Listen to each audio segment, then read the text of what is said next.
नमस्कार मंडळी. आज आपण छान आध्यात्मिक डिस्कशन करणार आहे विथ बोन फायर. खूप सुंदर अशा वातावरणामध्ये. तर माझ्या बायकोने आता आध्यात्मिक गुरु आचार्य प्रशांत यांचे भगवद्गीतेवरचे जे क्लासेस आहे ते नुकतेच जॉईन केलेले आहे. तर त्याबद्दल तिचा जो अनुभव आहे तो आपण या व्हिडिओमध्ये तिला व्यक्त करायला लावणार आहे. हे जे आचार्य प्रशांतचे जे स्पिरिच्युअल क्लासेस आहे ते तुम्ही एकदम टिपिकल स्पिरिच्युअलिटीला जोडू नका. त्यांचे जे क्लासेस आहे ते क्लासेस म्हणजे आपल्याला एक जीवनाची कला शिकवणारे क्लासेस आहे की आनंदी बंधनमुक्त जीवन कसं जगायचं. ठीक आहे, तर आपण चालू करू हा व्हिडिओ पुढे. तर अंकिता, तुझा म्हणजे आता किती दिवस झाले तुला क्लास? 15 दिवस झाले. आजची 14 तारीख आहे बरोबर. म्हणजे 1 तारखेपासून तर 14 दिवस झाले पूर्ण. तर 14 दिवसामध्ये म्हणजे काय काय शिकवण्यात म्हणजे काय कोणते क्लासेस झाले आतापर्यंत? कोणकोणते क्लास झाले? एक वेदांत सत्र झालं, एक बोध प्रत्युषा झालंय. ओके. 3 एक्झाम झालेत त्याच्यावर आधारित. 3 एक्झाम झाले. आणखी भगवद्गीतेवरचे सेशन झाले. भगवद्गीतेवरचे सेशन झाले. आणि तू यूट्यूबवर पण बघत आहे ना? तर म्हणजे यूट्यूबवर वगैरे बघत आहे आणि आता जे म्हणजे थोडी तू आणखी क्लोज केलेली आहे म्हणजे त्या ॲप्लिकेशनच्या माध्यमातून ऑनलाईन जे लाईव्ह गीता सत्र वगैरे आहे तर ते तू अटेंड केलेले आहे. तर म्हणजे काय शिकली, काय समजलं तुला आतापर्यंत? काय शिकली म्हणजे एकदम सिम्पल लँग्वेजमध्ये. आपण काही एकदम अशी हायफाय लँग्वेज नाही, एकदम ऑनेस्ट नॅचरल. दैनंदिन जीवनात ज्या काही अडचणी आहेत त्यांना विसरून आनंदी स्वतः जगणं शिका. प्रत्येक गोष्टीचं टेन्शन घेऊन किंवा भविष्याचं टेन्शन घेऊन कसं राहायचं ते केल्यापेक्षा वर्तमान काळात जे सुरू आहे त्याचा आनंद घ्या. असं म्हणजे दैनंदिन अडचणी काय राहते नेमक्या लोकांच्या? कोणकोणत्या अडचणी राहते? पैसा कमवणे, शिक्षण, प्रगती, बरं पुढचा इथे चाललाय, मी अजून तिथेच आहे, असे विचार. भविष्याचे विचार वगैरे. त्यांनी त्याजवळ सगळं आलं, माझी अजून सुरुवातही नाही झाली. बरोबर. म्हणजे आजकाल जे युवा पिढी आहे असे नाही की म्हणजे आता ज्यांच्याकडे काही साधनच नाही आहे, म्हणजे संसाधन जे आहे की ज्यांच्याकडे खूपच कमी पैसा आहे आणि ज्यांच्याकडे काही कमाईचं साधनच नाही आहे आता उरलेलं, तर ते कुठे ना कुठे मार्ग शोधून घेते. ठीक आहे, एकदमच जे अति आता गरजेमध्ये आहे तर तो ऑटोमॅटिक तिथला जो मुलगा किंवा मुलगी म्हण, त्या घरचा मुलगा किंवा मुलगी म्हण की डायरेक्ट आता मला बाबा IAS ची प्रिपरेशन करायची आहे, IAPS ची प्रिपरेशन करायची आहे, बँकिंगची प्रिपरेशन करायची, म्हणजे 4-5 वर्ष तो पैसा, वेळ, त्याची जवानी ते त्याच्यातनी घालवत नाही. बरोबर आहे. तो डायरेक्ट पाहते त्याच्या हिशोबानं, त्याच्या म्हणजे शिक्षणाच्या नुसार, त्याची जी कॅपॅसिटी आहे त्याच्यानुसार तो डायरेक्ट जॉब पाहिजे. बरोबर आहे. पण आता ज्यांच्याकडे चांगल्या पद्धतीचे संसाधनं वगैरे आहे तर तिथले जे मुलं आहेत, मुलं म्हण की मुली म्हण, ते सरकारी नोकरीच्या मागं धावण्याचा प्रयत्न करते. बरोबर आहे. सरकारी नोकरीच्या मागे धावण्याचा प्रयत्न करते आणि त्यांचं पूर्ण कुटुंब त्याच्याच मागे लागते. आणि तो विद्यार्थी, मुलगा असो मुलगी असो, तो पण त्या एकाच गोष्टीच्या मागे लागते आणि पूर्ण म्हणजे चिंताग्रस्त, बोरिंग. कारण मी हे म्हणजे हवेत नाही बोलत आहे, मी ते ऑब्झर्व केलेलं आहे. मी त्या लायब्ररीमध्ये बसलेलो आहे आणि त्यांच्यासोबत राहिलेलो आहे, गोष्टी केलेल्या आहे. तर म्हणजे त्यांना फक्त तो अभ्यासक्रमाबद्दल काही आवड नाही आहे, काही घेणं देणं नाही आहे ना, त्या नोकरीबद्दल त्यांना काही घेणं देणं आहे. म्हणजे त्यांना काही माहीत नाही की काय काम करायला लागणार आहे, त्यांची पण त्यांना काही नॉलेज नाही आहे की काय काम असते. समजा आता बँकिंगची प्रिपरेशन करत आहे तर बँकमध्ये कोणते काम असते ते काही नॉलेज नाही त्यांना, बँक ते काहीच नाही. फक्त एक एक्झाम क्रॅक करणे आहे आणि लागणे आहे आणि 10 जणाला सांगणं आहे. म्हणजे एक जे सोशल व्हॅलिडेशन आहे त्याच्यासाठी जास्तीत जास्त युवा, असं नाही म्हणत नाही 100%, पण जास्तीत जास्त जो युवा आहे तो त्या गोष्टीच्याच मागं लागत आहे. आणि परिवारवाले पण त्याच एका गोष्टीच्या मागं लागलेले. ठीक आहे की कशी तरी याला एखादी सरकारी नोकरी लागली पाहिजे. आणि म्हणजे एक जे मेन स्ट्रीम राहते समाजाची मेन स्ट्रीम, त्या मेन स्ट्रीममध्ये ते कुटुंब येऊन जाईल. तो जो विद्यार्थी आहे तो येऊन जाईल, त्याच्या माध्यमातून त्याचं कुटुंब ते मेन स्ट्रीममध्ये येऊन जाईल की भाई 10 जणांना म्हणजे कुठं कार्यक्रम प्रसंगात गेलं, लग्न बिग्न कुठं तरी गेलं की 10 जणांना सांगायला बरं पडते की भाई हा इथे लागलेला आहे. म्हणजे एक ब्रँड क्रिएट होतो.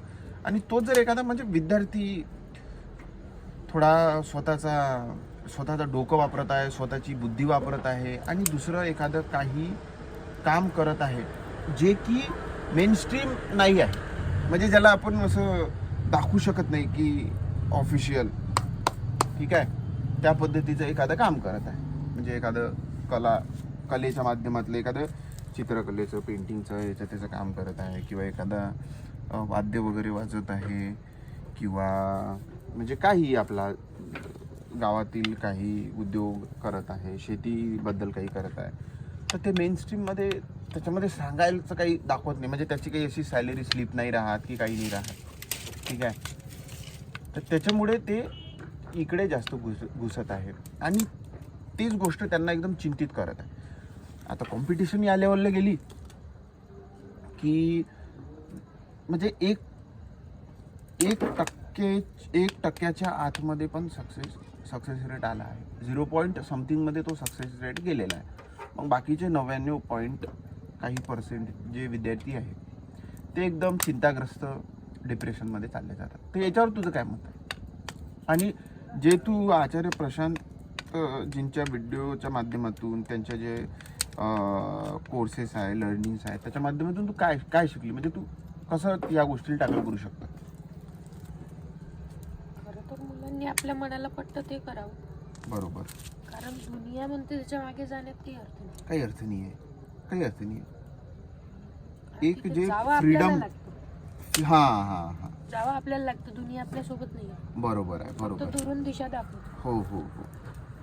म्हणजे समाजाच्या दबावाखाली जगण्यातनी काही मजा नाही.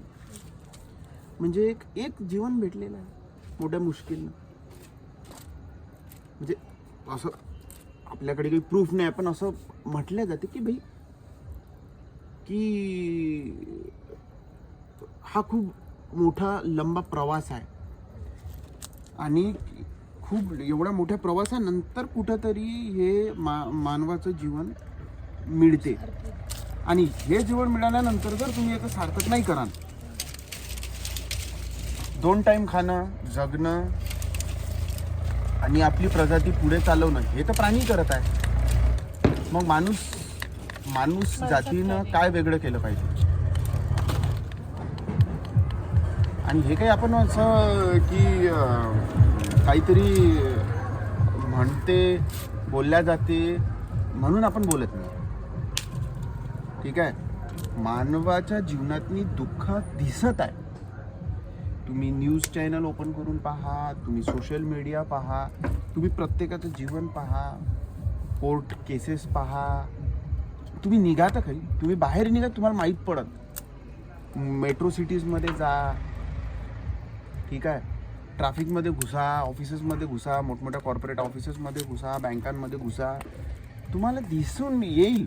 फक्त तुम्ही पहा उघड्या डोळ्यानं की जनता किती फ्रस्ट्रेटेड आहे. आणि सर्वजण या चक्रव्यूहमध्ये फसल्या, या मायाजालमध्ये फसल्या. कोणाला ब्लेम करून काही फायदा नाही. पण मला लोक दिसते की एकमेकाला ब्लेम करते. कोणी म्हणते म्हणजे कोणी आईवडिलावर ब्लेम करते, कोणी नवऱ्यावर ब्लेम करते, कोणी बायकोवर ब्लेम करते, कोणी सोसायटीवर ब्लेम करते, कोणी सरकारला ब्लेम करते. म्हणजे प्रत्येकजण ब्लेम करत आहे. बरोबर आहे. आपण आता मुंबईसारख्या ठिकाणी, पुण्यासारख्या ठिकाणी, दिल्लीसारख्या ठिकाणी दुनियाभराची गर्दी राहते मेट्रो ट्रेनमध्ये, लोकल ट्रेनमध्ये. तर तिथं लोक अशी चिडचिड एकमेकांवर शिव्या आवर कावर, म्हणजे असं ते फ्रस्ट्रेशन दिसून येते. आपण जर डोळ्यानं शांत चित्तानं बघितलं ना, ते फ्रस्ट्रेशन दिसून येते. आणि ते फ्रस्ट्रेशन फक्त एकाच प्रजातीले आहे, ते म्हणजे मानव.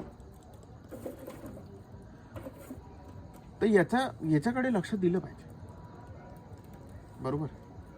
जसं आपण देत आहे. आता मी म्हणजे मला कोणी जबरदस्ती केली होती का की भाई की स्पिरिच्युअलिटीकडे, म्हणजे आध्यात्मिक, म्हणजे स्पिरिच्युअलिटी असं काही समजू नका की खूप पूजा अर्चना हे ते करायला लागते. एक सिम्पल लॉजिक आहे की मानवाच्या जीवनात एवढे सारे दुःख आहे, म्हणजे बोझील एक जीवन आहे. तर एक सिंपल प्रश्न उठते की अरे यार, म्हणजे एवढं कठीण जीवन कसं काय आहे, कसं काय एवढं कठीण जीवन बनलेलं आहे, एवढं बर्डनवालं जीवन कसं काय बनलेलं आहे. तर मग एक सिंपल साधे प्रश्न उठते की काय आहे यार एवढे दुःख, प्रत्येकाला टेन्शन हे ते. म्हणजे बाकीचे प्राणी पक्षी यांना तर नाही आहे, मग माणूसच काहून असा एवढा एकमेव प्राणी आहे की दुनियाभराची परेशानी त्याला आहे. कुठे एखादा एम्प्लॉई असेल तर त्याला टार्गेट आहे, बँकेत असेल तर टार्गेट आहे, कुठे IT कंपनीमध्ये असेल तर टार्गेट आहे, कुठेही टार्गेट आहे, प्रायव्हेट कंपनीमध्ये कॉर्पोरेटमध्ये असेल तर टार्गेट हे ते. फ्रस्ट्रेशन दिवसभर, ते कॉल चिक. आता हे किती आपण ऐकलं असेल की बॉस चांगला नाही आहे किंवा काम करणारे सोबतचे कलिग्स चांगले नाही आहे. हे प्रत्येक ऑफिसची कहाणी आहे. पण आपण याच्याकडे लक्ष का बरं नाही द्यायचं. म्हणून मग हे जे सिंपल प्रश्न होते हे मला मनात येत होते की यार जीवन एवढं कठीण दिसत आहे तरी भेड बकऱ्यासारखे, किड्या मोकड्यासारखे लोक का जगू राहिले. म्हणजे हे प्रश्न पडत होते. या प्रश्नाचे उत्तर कोणी द्यायला तयार नव्हतं, कारण की माहितीच नव्हतं काय उत्तर देईल. बरोबर. म्हणून मग मी ते प्रश्नाचे उत्तर शोधत म्हणजे जिथूनही मला प्रश्नाचं उत्तर मिळू शकेल तिथे मी शोधण्याचा प्रयत्न केला. तर मग मी म्हणजे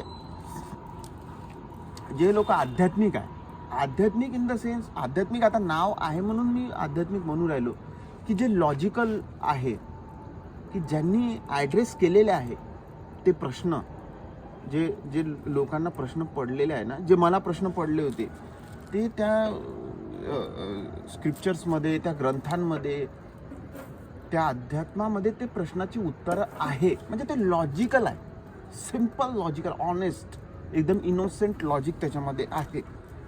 तर म्हणून मग मी त्याच्यामध्ये मग त्याला उत्तर मला मिळत गेले. आणि म्हणून मग मी ते असा समोर जात गेलो. म्हणजे जवळजवळ माझी इंजिनिअरिंग संपत आली होती 2014मध्ये.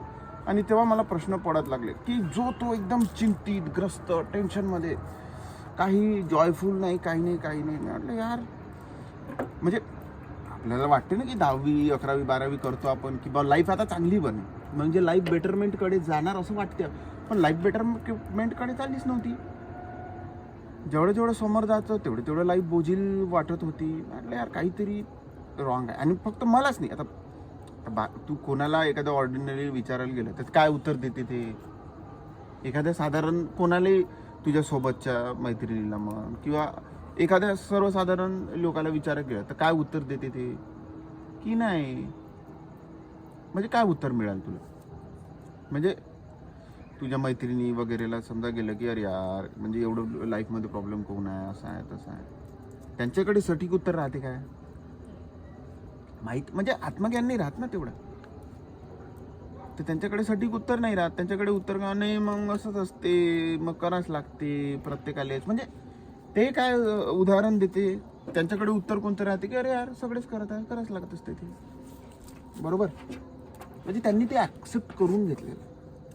आणि माझ्या मनामध्ये प्रश्न उठत होते की अरे यार असं का बरं, बाय.